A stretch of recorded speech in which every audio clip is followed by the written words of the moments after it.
माता पार्वती के रूप में राजा हिमाचल के यहाँ वही सती जन्म लेती है। वही सती जन्म ली।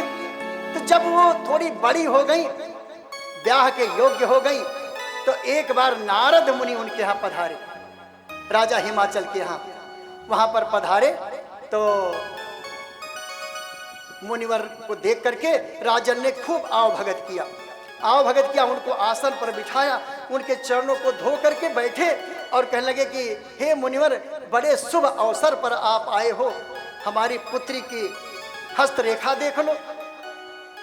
क्योंकि हम लोग भी यही करते हैं, पुत्र पुत्रियां अगर ब्याह के योग्य हो जाएं तो उनकी हस्तरेखा हम जाकर के आचार्यों से पूछते हैं कि इनकी कुंडली देख लो महाराज जी, कब इनका ब्याह होगा।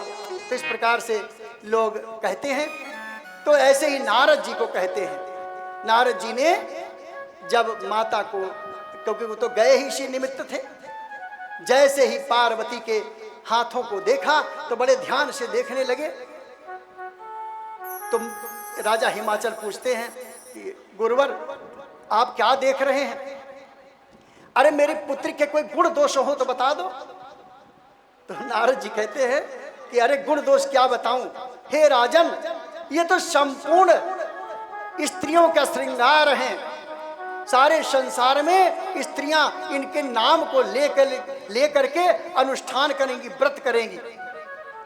क्योंकि माता पार्वती का व्रत तो सभी लोग करते हैं, तो इनका नाम ले लेकर के लोग व्रत करेंगी।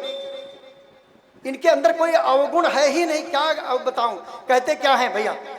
सब लक्षण संपन्न कुमारी, सब लक्षण संपन्न कुमारी, कोई है संतत पिया ही प्यारी, कोई है संतत पिया ही प्यारी, कोई है संतत पिया ही प्यारी, सदा चल यही कर अहि बाता, सदा चल यही कर अहि बाता, यही तेजस्सु पई है पितु माता, यही तेजस्सु पई है पितु माता, यही तेजस्सु पई है पितु माता। नारद जी कहने लगे कि हे राजन, सर्वगुण संपन्न है तुम्हारी कन्या, कोई अवगुण नहीं है। क्या अवगुण बताऊं? सारे जमाने में नारियां इनका नाम ले लेकर के अनुष्ठान व्रत करेंगी, ये पूजनीय होगी, तीनों लोकों में पूजनीय होगी। और इनका अहिबात, अहिबात का मतलब समझते, सुहागन, इनका सुहाग अमर रहेगा, कभी मिटेगा नहीं, ऐसा बोलते हैं। तब राजन पूछते हैं, कहते हैं कि अरे गुरुदेव एक बात बताओ, हमारी कुमारी तो बड़ी शुभ लक्षणी है, सर्वगुण संपन्न है, लेकिन इसके पति के बारे में कुछ बता दो। तब नारद जी कहते हैं कि राजन, इसके पति के बारे में कुछ मत पूछो, मुझसे इनके पति के बारे में कोई बात मत करो।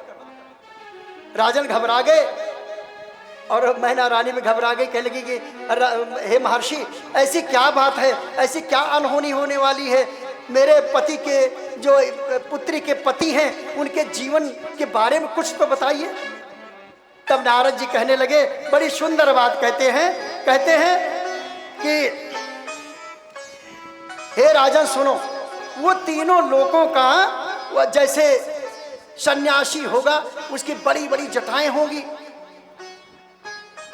बड़ी बड़ी जटाएं होंगी, त्रिपुंड लगा रमाता है, शरीर में भस्म लगाता है, अमंगल वेशधारी होगा। इसका पति अमंगल वेशधारी होगा।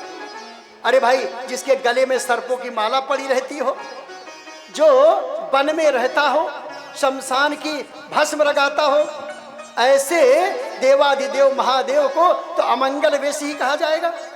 तो कहने लगे अमंगल वेशधारी होगा, उसके बारे में ज्यादा मत पूछो।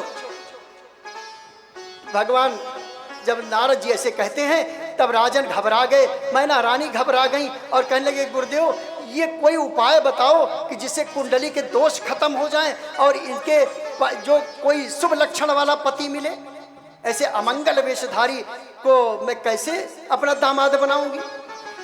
नारद जी कहने लगे कि हे मैना रानी, इसके बारे में यही लिखा हुआ है, इसका पति ऐसे ही होगा, ये मेरी ऐसे ही वाणी है।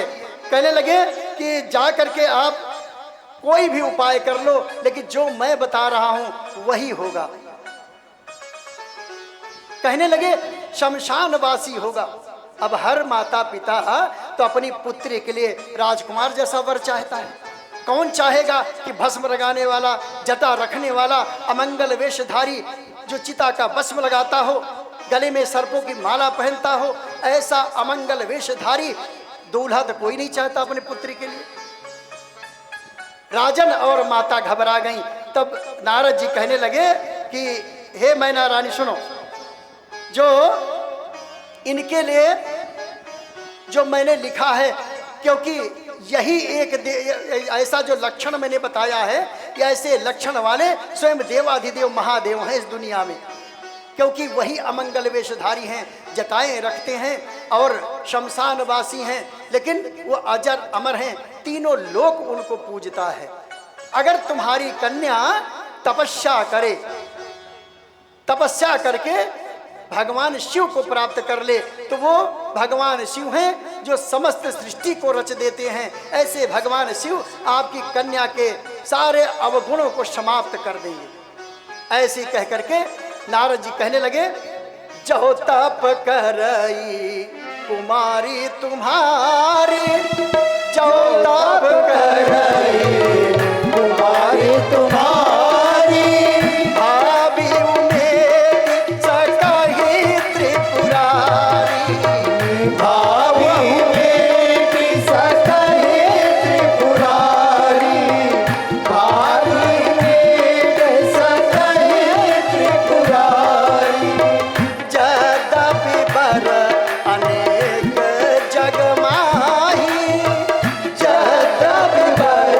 अनेक जग माही, यह कहाँ शिव तज दूसर नाही, यह कहाँ शिव तज दूसर नाही, यह कहाँ शिव तज दूसर नाही।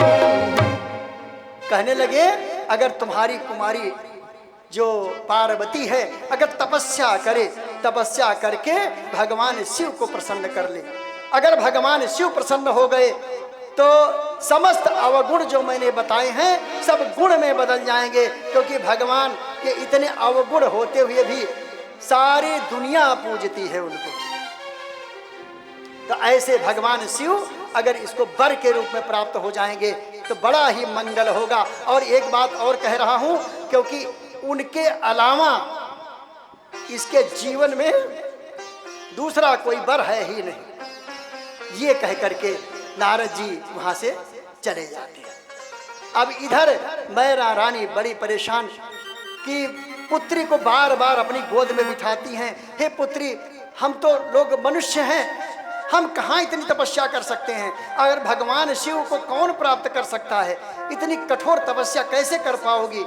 तो माता कहती हैं कि हे माँ, तुम व्यथित मत हो, अरे मेरे जो किस्मत में लिखा होगा वो अवश्य ही मिलेगा। और ये कह करके कहती है कि माँ, हमारे लिए तपस्या के लिए प्रोविधान बनाओ, कल तपस्या के लिए मुझे वन जाने दो, वन में जाकर मैं कठोर तपस्या करूंगी और अपने कठोर तपस्या से भगवान शिव को प्रसन्न करूंगी। माता समझाती हैं कि पुत्री, राजमहल में रह करके ही यही तपस्या कर लो। लेकिन पार्वती जी कहती हैं कि माँ, महलों में रह करके तन को तपाया नहीं जा सकता। जब तक तन नहीं तपेगा तब तक मन नहीं तपेगा, और जब मन नहीं तपेगा तब तक भगवान की प्राप्ति नहीं होगी। एक बार प्रेम से बोलिए देवाधिदेव महादेव की जय, सियावर रामचंद्र भगवान की जय। और इसके बाद कहती हैं कि मैं अवश्य ही तपस्या करूंगी। मैना रानी ने व्यवस्था बनाया और वन में उनके लिए कुटिया बनवा दिया और वहां पर जाकर के वो तपस्या करने लगी। अब देखिए राजा हैं, राजा हिमाचल राजा हैं, लेकिन राजा होते हुए भी उन्होंने ये नहीं कहा कि पुत्री राजमहल के अंदर ही कहीं मैं तुम्हारे लिए कुटिया बनवा देता हूँ, तपस्या कर लो। उन्होंने वन में जाकर के तपस्या करने के लिए कहा। और यही हमारे लिए संदेश आता है कि हम गृहस्थ आश्रम में रहते हैं, हम तो कलयुग में हैं। कलयुग में तो घर में ही रह करके भगवान के नाम का जप कर लेना चाहिए, जप करते रहना चाहिए। हमको तपस्या करने की आवश्यकता नहीं है, क्योंकि भगवान के नाम का जप करना, संकीर्तन करना, कथाएं सुनना, यही कलयुग का आधार है और हम इसको ही करते हैं। यही मेरी तपस्या है। एक बार प्रेम से आनंद कंद भगवान की जय हो। तो माता वन में तपस्या करने लगी और कहते हैं 10,000 वर्ष तक उन्होंने कंदमूल फल खाया।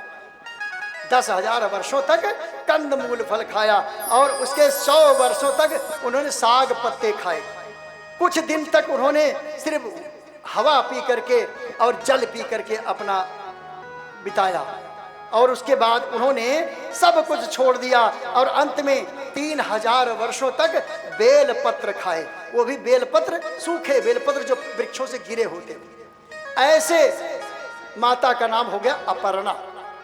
और ये पत्ते खा करके माता ने कठोर तपस्या किया। उनका शरीर का रंग सांवला हो गया, सांवला हुआ और इतने में आकाशवाणी हुई, कह पुत्री तुम्हारी तपस्या सफल हुई, जाओ तुम्हें आशीर्वाद है, भगवान देवाधिदेव महादेव अवश्य ही मिलेंगे। जब माता पिता तुम्हें मनाने के लिए आए तब तुम अवश्य चली जाना। और ये कह करके आकाशवाणी ने उनको आशीर्वाद दिया। इधर भगवान शिव क्या करते हैं, सती के वियोग में अपने तन को उन्होंने ऐसे कर दिया जैसे कोई आम मनुष्य करता है।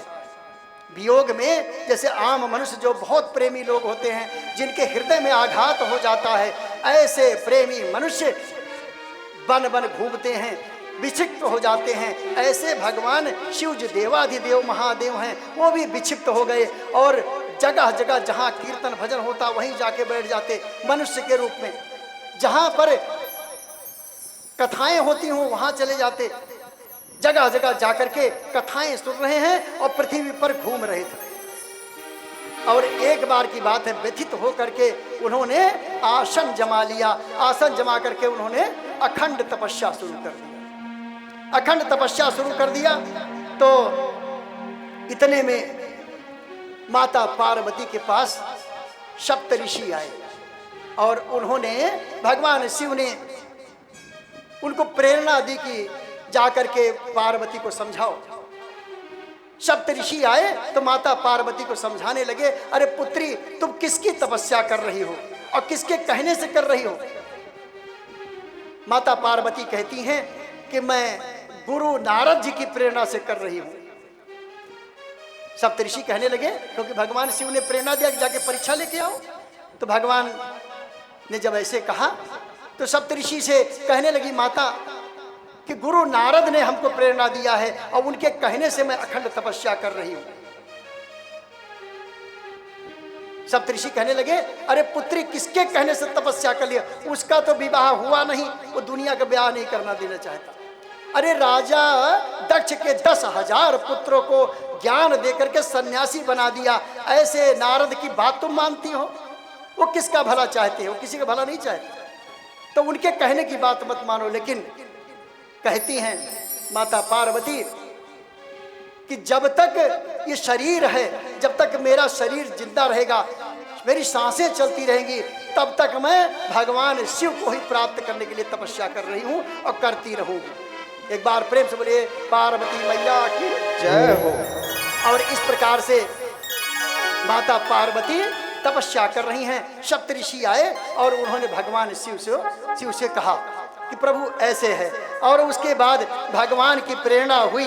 एक बार भगवान को के सामने स्वयं राम जी पधारते हैं। राम जी पधारे और उन्होंने आकर के भगवान शिव को दर्शन दिया।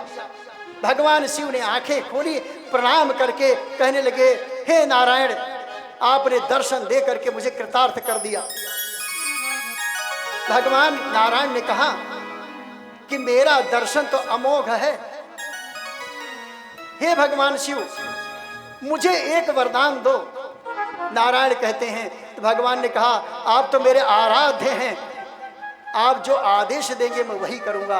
तो भगवान ने कहा कि हे शिव अगर मुझे प्रसन्न करना हो और इस संसार को अपनी प्रसन्नता से ओतप्रोत करना हो तो मुझे वरदान दो कि तुम ब्याह कर लो।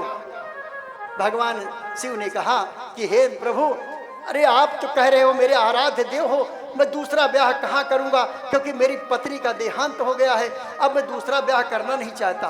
भगवान ने कहा कि आपने मुझसे वादा किया है। तब भगवान शिव मान जाते हैं और भगवान राम वहाँ से अंतर ध्यान होते हैं। भगवान शिव उसके बाद अखंड तपस्या लगा देते हैं और इसी बीच में ताड़कासुर नाम का एक राक्षस उत्पन्न हुआ। ताड़कासुर नाम का एक राक्षस उत्पन्न हुआ जिसने त्राहि त्राहि मचा दिया सृष्टि में और इंद्र आदि को भी जीत करके उनको स्वर्ग लोक से भगा दिया। ब्रह्मा जी से वरदान मांगा कि मुझे तीनों लोकों में कोई मार न सके, अजर अमर बना दो। तब नारद जी कहने लगे,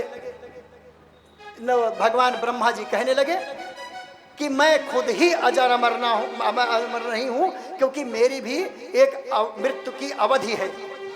उस अवधि के हिसाब से कई ब्रह्मा बदल जाते हैं, तो मेरी भी मृत्यु निश्चित है, लेकिन कुछ और वरदान मांगो। तब ताड़कासुर ने कहा कि प्रभु मुझे एक ऐसा वरदान जो भगवान शिव के वीर से कोई पुत्र उत्पन्न हो वही मुझे मार सके, अन्यथा कोई मुझे मार ना सके। ब्रह्मा जी ने तथास्तु कर दिया, क्योंकि वो ताड़कासुर जानता था कि भगवान शिव की पत्नी नहीं है, पत्नी नहीं है तो पुत्र भी नहीं होगा। ये सोच करके वरदान मांग लिया और इधर ताड़कासुर ने तीनों लोकों में त्राहि त्राहि मचा दिया। अब सभी देवता परेशान हुए और परेशान हो करके आकर के भगवान शिव से प्रार्थना करने लगे। भगवान शिव अपनी आंखें नहीं खोलते और इसी बीच में इंद्र ने कामदेव को भेजा। कामदेव को भेजा और कामदेव से कहने लगा कि हे कामदेव, जाकर के भगवान शिव की तपस्या को भंग करो। कामदेव कहने लगा कि भगवान शिव के समक्ष कौन जाएगा, क्योंकि उनके सामने जाने के पश्चात तो हमारी मृत्यु निश्चित है। लेकिन जब इंद्र कहने लगा तो भगवान इंद्र के कहने से कामदेव तैयार हो गया भगवान की समाधि को तोड़ने के लिए। कामदेव अपने 5 पुष्प बाणों को लिया, अपनी सहेलियों को लिया और ला करके आश्रम में जहां भगवान समाधिस्थ थे वहां पर आकर के बसंत का मौसम निर्माण कर दिया।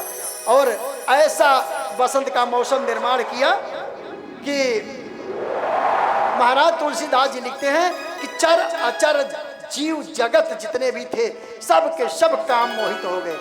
पशु पक्षी जड़ सब के सब काम भी मोहित हो गए, लेकिन भगवान शिव की समाधि नहीं टूटी। समाधि नहीं टूटी तो कामदेव ने सोचा कि समाधि कैसे जगाऊं, तो अपने धनुष बाण को लिया, एक आम के वृक्ष के ऊपर चढ़ गया और पत्तों में छुप करके बैठ गया।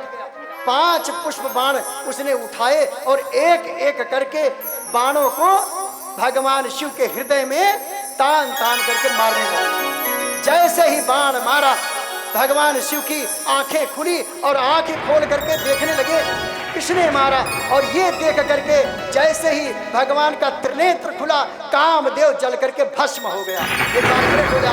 महादेव की जय हो। जब कामदेव भस्म हुआ तो देवता लोग परेशान कि अगर भगवान शिव ने कामदेव को ही भस्म कर दिया तो सृष्टि की रचना कैसे होगी। ये कह करके विनती करने लगे भगवान से और डर गए, भागने लगे वहां से कि कहीं ऐसा ना हो कि भगवान शिव का क्रोध हमारे ऊपर ना आ जाए। जब इस बात को देखा तो कामदेव की पत्नी रति वहां पर भागती हुई आई, भगवान शिव की विनती करने लगी। रति कहने लगी, हे प्रभु, मेरे पति तो देवताओं के कार्य के लिए आपके पास आए थे, आपकी समाधि डिगाने के लिए।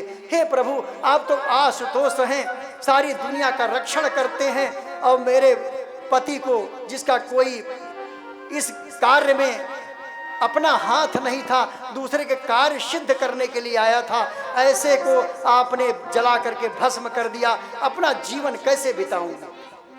भगवान प्रसन्न हुए और उन्होंने क्या कहा, अरे जब जदुवंश कृष्ण अवतारा, जब जदुवंश कृष्ण अवतारा, वही है हरण महामहिवारा, वही है हरण महामहिवारा, वही है हरण महामहिवारा। कृष्ण तनय वही है पति तोरा, कृष्ण तनय वही है पति तोरा, वचन अन्यथा होई न मोरा, वचन अन्यथा होई न मोरा, वचन अन्यथा होई न मोरा।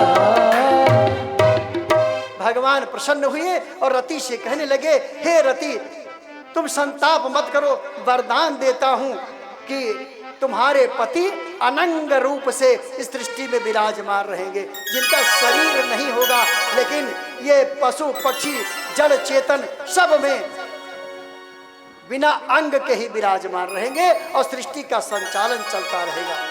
और एक वरदान और देता हूं कि जब अगली बार द्वापर युग में भगवान श्री कृष्ण अवतार लेंगे, तो उनके पुत्र के रूप में जो प्रद्युम्न है, उनके रूप में तुम्हारे पति का अवतार होगा, और तब तुम वहां पर मायावती के नाम से जानी जाओगी, और उस समय तुम्हारे पति से सशरीर मिलन दोबारा होगा। एक बार प्रेम जोड़े देवादिदेव महादेव की जय हो। तो इस प्रकार से भगवान ने जब आंखें खोल दिया, उनकी समाधि जब भंग हुई, तब भगवान ने भगवान को देख करके सभी देवता गण वहां पधारे, देवता गण पधारे और कहने लगे, हे प्रभु, हम तो आपसे विनती करने आए हैं, विनती करने आए हैं कि प्रभु आप जो है हम लोगों को, देवताओं को वरदान दो, आप ब्याह के लिए तैयार हो जाओ। सभी ब्रह्मा आदि देवता आए और भगवान के चरणों में हाथ जोड़ करके विनती करने लगे। तब भगवान शिव प्रसन्न हो गए और उन्होंने कहा, हे देवताओं, किस लिए आए हो, क्या प्रयोजन है। देवताओं ने कहा, हे प्रभु, आपके ब्याह को देखना चाहता हूं, आपके ब्याह को देखने की इच्छा प्रबल हो रही है। भगवान शिव ने कहा, मुस्कुराए और सोचने लगे कि देवता तो परम स्वार्थी होते हैं, अवश्य ही इनके मन में कोई स्वार्थ होगा, लेकिन भगवान तो आशुतोष हैं, प्रसन्न हो गए और कह लगे, हे देवताओं, जाओ मेरे ब्याह की तैयारियां करो, मेरी सहमति है। और इतने में सभी देवता तैयारियां करने लगे। सप्त ऋषियों को भगवान शिव ने दोबारा भेजा माता पार्वती के पास, और उनको तब सप्त ऋषियों ने वरदान दिया कि अवश्य ही भगवान भोलेनाथ तुम्हें प्राप्त होंगे। और इधर राजा हिमाचल के यहाँ सप्त ऋषि आए और उन्होंने प्रेम पूर्वक वहाँ पर राजा हिमाचल से कहा कि हे राजन, अपनी पुत्री को वन से अपने घर लेके आओ और उनके ब्याह की तैयारियां करो, क्योंकि भगवान आशुतोष प्रसन्न हो गए हैं और उन्होंने अपनी सहमति प्रदान कर दिया है। राजा हिमाचल के यहाँ ब्याह की तैयारियां होने लगी, तैयारियां हुई और तैयारियां करते करते सबने वहां पर जो नगर है पूरे नगर को सजाना शुरू किया। और इधर भगवान शिव के ब्याह की तिथि जब निश्चित हो गई, तब भगवान शिव के पास, चूंकि जैसे अभी हम लोगों के यहाँ बारात जाना हो तो सबके सब अपने आप में ही व्यस्त हो जाते हैं, चाहे वो हमारी माताएं बहनें हों, चाहे हमारे पुरुष वर्ग हों, जितने हैं सब के सब अपना ही श्रृंगार करना चाहते हैं। हम लोग अपने कपड़ों में प्रेस करना चाहते हैं, सुंदर सुंदर अलंकार धारण करना चाहते हैं, और उसके बाद तमाम इत्र आदि छिड़क करके तैयार हो जाते हैं। ऐसे भगवान शिव के बारात में सभी देवता तैयारी करने लगे, सब अपने अपने वाहन को सजाने लगे। और इधर जब नंदी ने देखा तो कहने लगे, हे प्रभु, ये सारे देवता तो अपने आप व्यस्त हो गए हैं तैयारी करने में, आपको सजाने के लिए ना तो कोई नाई है, ना कोई पंडित है, ना कोई आया ही नहीं आपको सजाने के लिए, क्या करे प्रभु।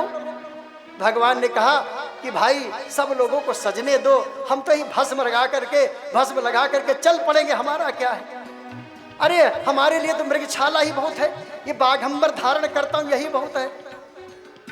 तब भगवान ने कहा, जब ऐसे कहा तो नंदीश्वर ने कहा कि हे प्रभु, हमको आदेश दो, हम आपके गण हैं, हम ही सजा देते हैं। भगवान ने हंसते हुए सहमति प्रदान किया।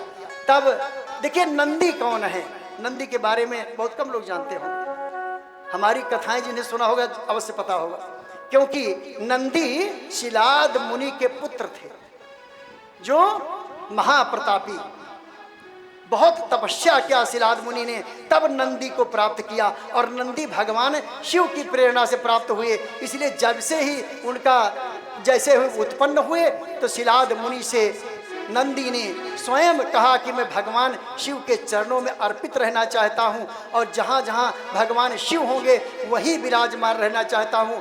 तब शिलाद मुनि ने नंदीश्वर को स्वयं भगवान शिव को सौंप दिया, और तब से नंदीश्वर वहाँ पर अपने परिवार के साथ में रहने लगे और भगवान शिव की आराधना करने लगे। हम उनको बैल के रूप में देखते हैं कि नंदीश्वर नंदी नाम के बैल थे। अरे बैल नहीं थे भैया, शिलाद मुनि के पुत्र थे, महान योद्धा, जिनसे रावण का भी युद्ध हुआ, और कई युद्ध में नंदीश्वर ने खुद भाग लिया था। ऐसे नंदी भगवान बैल कब बनते थे वो भी सुनिए। जब भगवान शिव को कहीं चलना होता था तो नंदीश्वर कहते थे, हे प्रभु, अरे मेरे रहते हुए आप जमीन पर चलेंगे? प्रभु, मैं 4 पैरों वाला एक धर्म रूप से मैं बैल बनता हूँ, नंदी बनता हूँ, आप मेरे पीठ पर सवार हो जाओ। तब नंदीश्वर बैल का रूप धारण कर लेते थे और भगवान उस पर बैठ करके तब चला करते थे। अन्यथा भगवान जो शिलाद मुनि के पुत्र नंदीश्वर भगवान हैं, एक बार प्रेम बोलिए नंदीश्वर भगवान की जय हो। तो उनको बैल मत समझिए। और एक बात और बताएं, सारी दुनिया में प्रार्थना करके आप थक जाओ तो शिव मंदिर में जाओ तो भगवान नंदीश्वर के कान में अपनी मनोकामना बोल दो, भगवान शिव अवश्य ही पूरी करते हैं। एक बार प्रेम बोलो देवादिदेव महादेव की जय हो। तो इस प्रकार से भैया नंदीश्वर ने सजाना शुरू किया।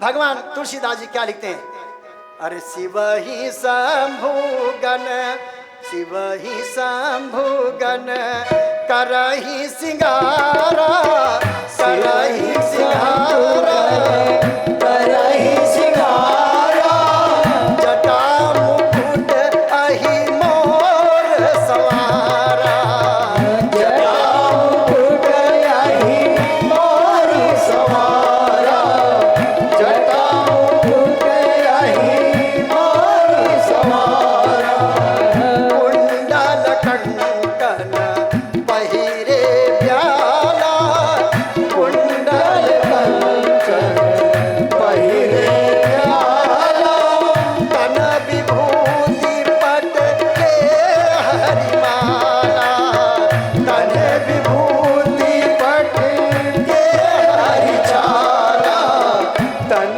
विभूति पट के हरिचाला, शशि ललाट सुर सिंदर गंगा, शशि ललाट सुंदर चिर गंगा, नयन तीन उपवीत भुजंगा, नयन तीन उपवीत भुजंगा, नयन तीन उपवीत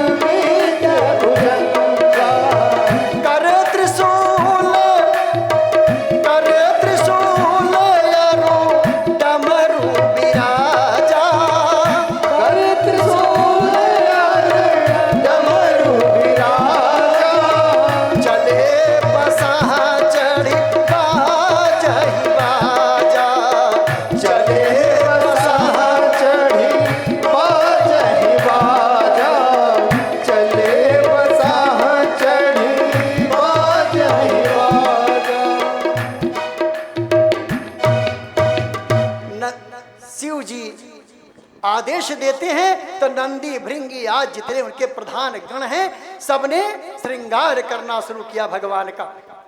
गंगा जी उनके शीश पर विराजमान रहती हैं और गंगा जी से कहा कि हे गंगा मैया स्नान करा दो भगवान को। और भगवान को स्नान कराया गंगा माँ ने।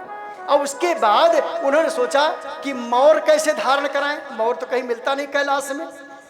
नंदी ने कहा कि हे प्रभु, दूल्हा तो बड़ा सज धज के जाता है अपने ससुराल, अब आपके पास तो कोई जेवर नहीं। तो भगवान ने कहा कि भैया जो मेरे पास है उसी से सजा दो। नंदी कहने लगे कि भगवान विष्णु से मांग लिया जाए, उनके पास तो तमाम जेवर के भंडार भरे पड़े हैं। भगवान शिव हंसते हैं, कहते हैं अरे उधार की वस्तु से श्रृंगार नहीं होता। और भगवान ने आदेश दिया। तब नंदीश्वर ने उनकी लंबी लंबी जटाएं थी उनको लपेट करके जैसे गोवर्धन बनाया जाता है ऐसे भगवान के शीश पर एक मुकुट सा बना दिया और उसे कहले भगवान ये आपका सुंदर मोर है। मोर आप समझते हैं अवधी भाषा है। मोर एक सुंदर सा, जो आजकल तो पगड़ी चलती है, पुराने जमाने में सुंदर सा एक अलंकार सा बहुत ऊंचा सा होता था, उसको मोर कहा जाता है। आजकल तो पगड़ी चलती है। तो इस प्रकार से मोर बना दिया भगवान के शिव की जटा को। और कहने लगे इस जटा में क्या विराजमान करें। तो गंगा जी से कहने लगे हे गंगा मैया तुम शीश पे विराजमान रहो। और मस्तक पे गंगा जी विराजमान हो गई और शीश की जटा में सांप ला करके उन्होंने रंगीन सांप लाए, क्योंकि झालर बनी होती है मोर में। अब मोर में झालर में कहाँ से रंगीन पाए, तो रंगीन सर्पों को पकड़ लाए। बहुत सारे सर्पों को आवाहन किया, सर्प दौड़े चले आए कि भगवान के श्रृंगार में आज मेरा हाथ लगेगा। वही रंगीन सर्पों की पूंछ को उन्होंने लटका दिया चारों तरफ और फन को भगवान की जटा के साथ बांध दिया। और वही रंगीन सर्प झालर बन गई भगवान की, सेहरा बन गया भगवान का। और उसके पश्चात भगवान के पास त्रिनेत्र तो है ही है। नंदीश्वर ने कहा हे प्रभु आपकी कमर में पहनने के लिए सुंदर वस्त्र नहीं है, आप उठ के खड़े हो जाओ और जो ये आपने बाघंबर पहना हुआ है इसी बाघंबर को हम लपेट देते हैं और बाघंबर को भगवान की कमर में लपेट करके और बासुकी नाग से बोले कि वे बासुकी आप कस के पकड़ के रखना, कहीं अगर बाघंबर गिर गया तो दूल्हे की बेइज्जती हो जाएगी ससुराल में। इस प्रकार से सर्प से बांध दिया उस बाघंबर को और 3 सर्पों को बड़े बड़े लाए और जैसे उपवीत मतलब जनेऊ पहनाना था, क्योंकि विवाह से पहले जनेऊ संस्कार होता है हमारे सनातन धर्म में। तो उस जनेऊ को पहनाने के लिए 3 सांपों को पकड़ के लाए और उनको जनेऊ की तरह भगवान के बाएं कांधे से दाहिने कांधे तक लपेट दिया। तो जनेऊ पहन लिया भगवान ने। उसके बाद कंगन में छोटे छोटे सर्पों को लपेट दिया, उन्होंने कंगन पहना दिया, बाजूबंद पहना दिया और इस प्रकार से भगवान का परम श्रृंगार किया। भगवान अत्यंत प्रसन्न। अब कहने लगे गण कि प्रभु आप बड़े सुंदर लग रहे हो लेकिन बिना क्रीम पाउडर के सुंदर नहीं लगो। तो भगवान ने कहा कि भाई क्रीम पाउडर तो हमारे पास होता नहीं है। तब नंदीश्वर गए और उन्होंने कोई जलती हुई चिता थी वहां से राख उठा ले आए और सुंदर गौर वर्ण पर राख लपेट दिया भगवान के। इसीलिए कहा जाता है कर्पूर गौरम करुणावतारम संसार सारम भुजगेंद्रहारम। ऐसे गौर वर्ण पर जब भगवान को भस्म लपेटी गई तो इतने सुंदर स्वरूप में भगवान विराजमान हो गए। तब सबने कहा कि प्रभु आओ चलते हैं। भगवान विष्णु आए, गरुड़ पर सवार होकर के ब्रह्मा जी आए और हंस पर सवार होकर के आए। सभी देवता इंद्र आदि अपने ऐरावत हाथी पर बैठ करके आए और बारात वहां से चलने लगी। बारात चलने लगी तो जैसे ही नगर के पास बारात पहुंची, वहां पर बारात पहुंची तो सबने देखा कि ये बारात तो बड़ी सुंदर है, क्योंकि भगवान विष्णु ने कहा कि जस दूल्हो तस बनी बाराता। अरे जैसे दूल्हा है ऐसी बारात नहीं है, तो बारातियों आप जैसे दूल्हा है ऐसे श्रृंगार करो। और भगवान विष्णु ने हंसी बस सब देवताओं से कहा कि आप लोग आगे आगे बढ़कर चलो, कहीं इनके गण पहुंच गए तो आपको बारात में पानी नहीं मिलेगा, सभी लोग डर के भाग जाएंगे, पानी कौन पिलाएगा? तो जलपान भी नहीं मिलेगा। आप लोग शीघ्र देवताओं आगे बढ़ो। सभी देवता आगे बढ़ करके जाकर के राजा हिमाचल के नगर में पहुंचे। सभी नगर वासियों ने आके अगवानी किया और अगवानी कर करके लोग प्रसन्न हो गए कि अरे ये तो सारे देवता भगवान शिव के इतने बढ़िया बाराती, इतने सुंदर बाराती। तो सभी लोग सोचते हैं, भगवान विष्णु से कहने लगे कि प्रभु आप ही दूल्हा हैं क्या? भगवान ने कहा नहीं नहीं, दूल्हा हम नहीं भैया, दूल्हा तो पीछे आ रहा है। और ये कह करके सभी लोग खूब प्रसन्न हो रहे हैं कि जब बाराती इतने सुंदर हैं तो दूल्हा कितना सुंदर होगा। और ये सोच करके सभी लोग प्रसन्न हैं। बालक गण आकर के वहाँ पर तालियां बजाते हुए खूब आनंद ले रहे हैं। और जब भगवान ने देखा कि मेरे साथ तो कोई बाराती है ही नहीं, हम तो अकेले चल रहे अपने गणों के साथ में, तब भृंगी से बोला, भृंगी अपने गणों को आवाहन दो। और तब गणों को भृंगी ने श्रृंगी बजाई और सब बम बम करते हुए तमाम भूत प्रेत डाकनी शाकनी सब पहुंच गए वहां पर हर हर महादेव करते हुए। एक बार प्रेम से बोले देवादिदेव महादेव की हर हर करते हुए सभी आके बारात में पहुंच गए। अब बारात में जब पहुंचे उनके गण, तो अब देखो सब लोग अपने, किसी का पैर, किसी का एक पैर नहीं, किसी के दोनों पैर नहीं, किसी के हाथ नहीं, किसी का मुंह नहीं, ऐसे ऐसे भगवान तुलसीदास जी लिखते हैं कि तन छीन को अति पीन पावन को पावन गति धरे, भूषण कराल कपाल कर सद सोनित तन भरे।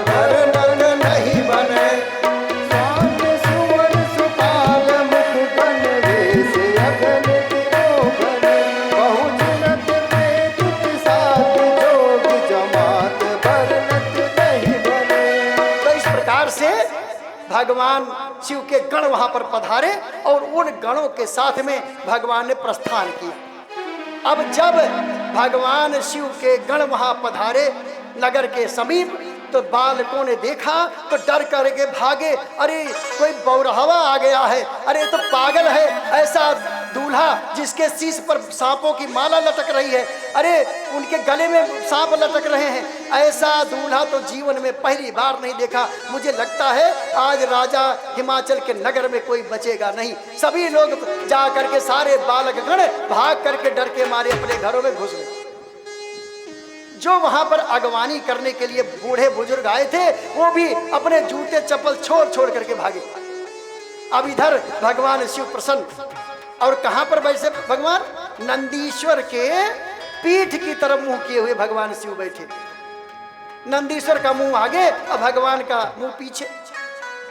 लोग कहने लगे प्रभु ये कैसे चरित्र कर रहे हो? तो कहने लगे अरे जिधर भगवान होते हैं उधर मेरा मुंह होता है, तो इसीलिए मैं भगवान की तरफ मुंह करके खड़ा हो जाता हूँ। और तब भगवान ऐसे हंसी करते हुए आगे बढ़ते हैं। सारा नगर भूत प्रेत डाकनी पिशाचनी देख करके अत्यंत परेशान हुआ। मैना रानी ने जो स्वागत के लिए आरती सजाई थी, जब देखा कि ऐसी बारात आई है तो थाली पटक दिया उन्होंने, थाली पटक दिया और जाकर के घर में अपनी पुत्री को गोद में बिठा करके रोने लगी। कहने लगी कि नारद का मैंने क्या बिगाड़ा था जो ऐसे वर को उन्होंने हमको सौंप दिया। अरे ऐसा पागल तो कोई अपनी पुत्री के लिए वर कैसे चाहेगा? ये कह करके माता भी रोने लगी। तब माता पार्वती कहती हैं अरे माँ, मेरे भाग्य में अगर कोई पागल लिखा होगा तो तुम मेरा भाग्य मेट नहीं पाओगे। तो इस प्रकार से माता रोने लगती हैं और माता पार्वती अपनी माँ को समझाती हैं कि हे माँ, मैं तो जब तक इस शरीर रहेगा भगवान शिव ही हमारे पति हैं और उन्हीं को मैं चाहती हूँ। और इस प्रकार से अगर वो जिस भी अवस्था में होंगे मैं मेरे लिए वही स्वीकार्य हैं। तब माता को सांत्वना देने के लिए नारद जी पधारे। नारद जी पधारे और नारद जी ने कहा कि हे देवी मैना, अरे किसको तुम अपनी पुत्री समझती हो? ये स्वयं देवाधिदेव महादेव की अनगिनत जन्मों की अर्धांगिनी है, जिनको आप अपनी पुत्री समझती हो। ये तीनों लोकों की ये अधिष्ठाती देवी है। कहते हैं ये तीनों लोकों की पूजनीय है। अरे इनका दुर्गा काली आदि नामों से जानी जाएंगी। इनको आप अपनी पुत्री मत समझो। ये देवाधिदेव महादेव की जन्म जन्मांतर की पत्नी है। प्रेम पूर्वक इनका ब्याह करो। भगवान शिव के कर्तव्य को मत देखो। तब नारद जी ने बहुत समझाया, ब्रह्मा जी ने आज समझाया। तब माता पार्वती को उन्होंने पुनः सजाया। और जो नगर राजा हिमाचल ने उजाड़ दिया था कि ऐसे पागल से ब्याह मैं नहीं करूंगा, चाहे मेरी पुत्री आजीवन कुंवारी रह जाए, तो उन्होंने नगर में जो सजावट की गई थी सबको उजाड़ दिया। जब नारद जी ने समझाया, ब्रह्मा जी ने समझाया, तब उन्होंने पुनः नगर को सजाना शुरू किया। और सजा करके जब बारात वहां पर दरवाजे पर पहुंची, तब भगवान शिव ने अनुपम रूप धारण किया। अनुपम रूप धारण किया, अपने श्रृंगार को छोड़ दिया। और तब माता ने प्रेम पूर्वक उनकी आरती उतारा। आरती उतार करके और उसके बाद आई, आ करके उनको जन्म अपने मंडप में ले गई। मंडप में ले गई और मंडप में ला करके उनको प्रेम पूर्वक आसन पर बिठाया। बृहस्पति भगवान पधारे और भगवान विष्णु ने आकर के भाई का रोल अदा किया।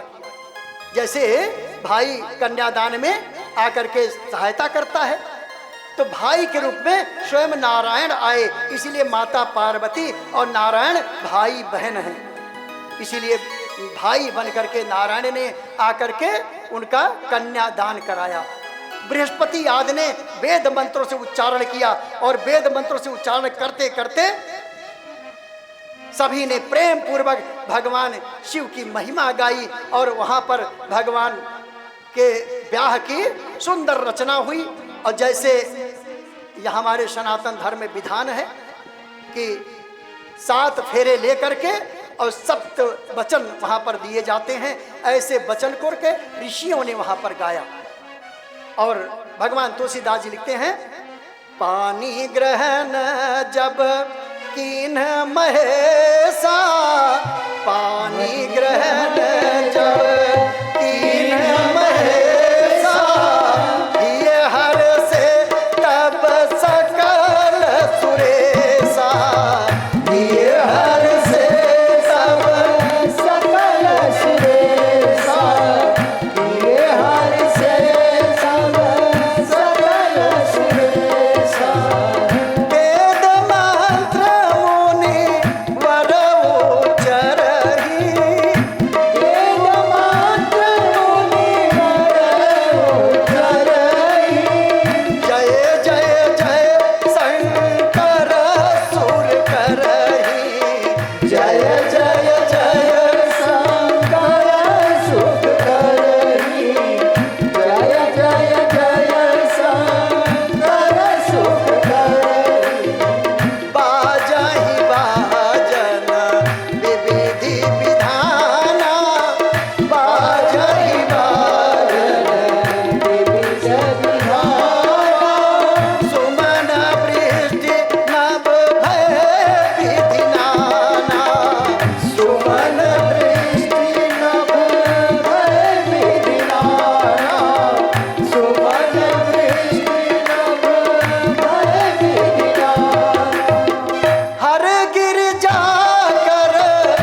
करके भगवान शिव ने ब्याह रचाया। माता पार्वती ने उनके पीछे पीछे चल करके, जैसे अभी आप लोग भी इस अवस्था से गुजर चुके हैं, तो 4 फेरे पहले कन्या चलती है, उसके बाद वर चलता है। तो इस प्रकार से 7 फेरे लिए जाते हैं और 7 फेरों के 7 वचन के माध्यम से सनातन धर्म की जो पीढ़ी है ऐसे ही विवाह करती आ रही है। भगवान शिव ने उस अनुपम विवाह को इस प्रकार से रचाया। सभी देवता अत्यंत प्रसन्न हुए, अत्यंत प्रसन्न हुए और प्रसन्न होकर के सभी लोग वहाँ पर भोजन के लिए बैठे। भोजन के लिए बैठे तो सारे पंक्तियों में जब बैठ गए देवता आदि, तो भगवान के गण, तो उनको लीलाएं करनी थी। अब जितने भूत प्रेत डाकनी पिशाचनी सब बैठे हुए थे, किसी का मुंह पीछे की तरफ, किसी का आगे की तरफ, कोई मोटा कोई पतला, किसी के हाथ नहीं किसी के मुंह नहीं। अब परोसने वाले पत्तल कहाँ रखे, किधर रखे? तो सबने खूब हंसी किया। हंसी करते करते सबने जयनार किया। और जब भूत प्रेतों ने और शुक्र शनिचर तो ऐसे थे कि उन्होंने भंडार के भंडार खाली करना शुरू कर दिया। जितना वहाँ पर राजा हिमाचल के यहाँ भोजन बना, सबका सब समाप्त होने लगा। तब माता पार्वती आई और उन्होंने तुलसी के पत्र को डाल दिया भोजन में, और उसके बाद भंडारा फिर से हरा भरा हो गया, क्योंकि वो तो स्वयं धन धान्य देने वाली देवी हैं। और इस प्रकार से सबने प्रेम पूर्वक जयनार किया और नारियां मधुर धुन से वहाँ गारी सुनाई जाती। गारी का मतलब होता है शादी में, शहरों में तो नहीं होता, अभी तो हम लोग गांव में खूब गारी सुनाई जाती। गारी का मतलब गाली नहीं होता। गारी एक मर्यादित रूप से एक गीत है जो महिलाएं गाया करती हैं और बड़ा सुंदर अवसर होता है। उस भोजन करते समय खूब गारी सुनाई जाती है। और जब राम जी का ब्याह होगा तो हम भी इस व्यासपीठ से आपको गारी सुनाएंगे। तब तक के लिए देवाधिदेव महादेव की जय। तो इस प्रकार से सबने भोजन किया और उसके बाद भगवान शिव की विदाई का घड़ी आई। जब विदाई की घड़ी आई तब माता ने अपनी पुत्री को गोद में बिठा करके और उनको आशीर्वाद देने लगी और कहती हैं कि हे पुत्री, करहु सदा शंकर पद पूजा। करहु सदा शंकर पद पूजा। नारी धर्म पति देवन दूजा। नारी धर्म पति देवन दूजा। नारी धर्म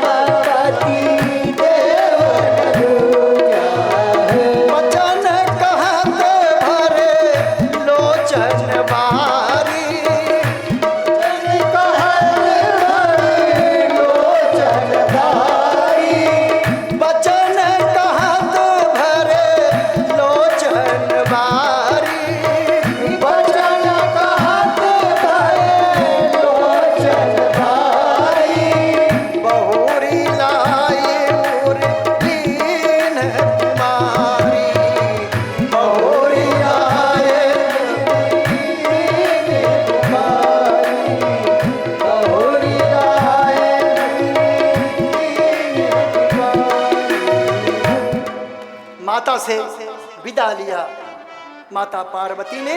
और माता कहने लगी, हे पुत्री, जा करके अपने पति की खूब सेवा करना। और इस तरीके से बहुत उन्होंने संवाद के माध्यम से अपने पुत्री को बहुत सारे उन्होंने वचन कहे।